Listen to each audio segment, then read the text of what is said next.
नाम का एक देश है। यूनान में पुराने समय में मिदास नाम का एक राजा राज करता था। राजा मिदास बड़ा ही लालची था। उसकी पुत्री को छोड़कर उसे दूसरी कोई वस्तु संसार में प्यारी थी तो बस सोना ही प्यारा था। वह रात में सोते सोते भी सोना इकट्ठा करने का स्वप्न देखा करता था। एक दिन राजा मिदास अपने खजाने में बैठा सोने की ईंटें और शिफियां गिन रहा था। अचानक वहां एक देवदूत आया। उसने राजा से कहा, मिदास, तुम बहुत धनी हो। मिदास ने मुंह लटकाकर उत्तर दिया, मैं धनी कहाँ हूँ, मेरे पास तो यह बहुत थोड़ा सोना है। देवदूत बोला, तुम्हें इतने सोने से भी संतोष नहीं है, कितना सोना चाहिए तुम्हें? राजा ने कहा, मैं तो चाहता हूँ कि मैं जिस वस्तु को हाथ से स्पर्श करूँ वही सोने की हो जाए। देवदूत हंसा और बोला, अच्छी बात है, कल सवेरे से तुम जिस वस्तु को छुओगे वह सोने की हो जाएगी।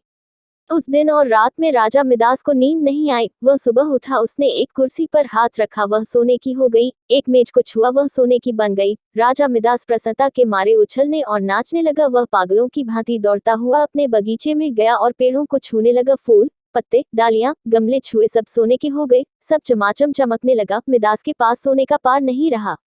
दौड़ते उछलते में मिदास थक गया। उसे अभी तक यह पता ही नहीं लगा था कि उसके कपड़े भी सोने के होकर बहुत भारी हो गए हैं। वह प्यासा था और भूख भी उसे लगी थी। बगीचे से अपने राजमहल लौटकर एक सोने की कुर्सी पर बैठ गया। एक नौकर ने उसके आगे भोजन और पानी लाकर रख दिया, लेकिन जैसे ही मिदास ने भोजन को हाथ लगाया वह भोजन सोने का बन गया। उसने पानी पीने के लिए गिलास उठाया तो गिलास और पानी सोना हो गया। मिदास के सामने सोने की रोटियां, सोने के चावल, सोने के आलू आदि रखे थे। वह भूखा था, प्यासा था, सोना चबाकर उसकी भूख नहीं मिट सकती थी।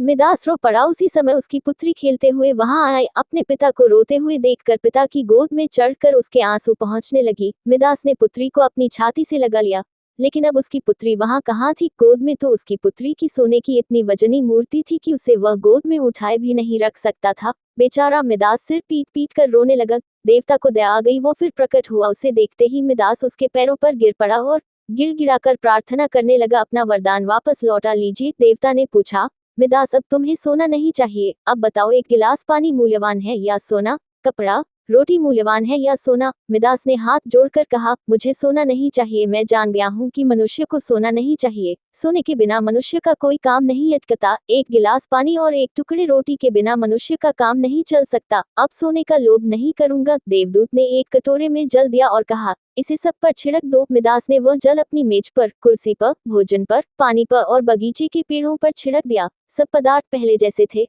वैसे ही हो गए। कहानी की शिक्षा। दोस्तों, इस कहानी से हमें यह शिक्षा मिलती है कि मनुष्य चाहे कितना भी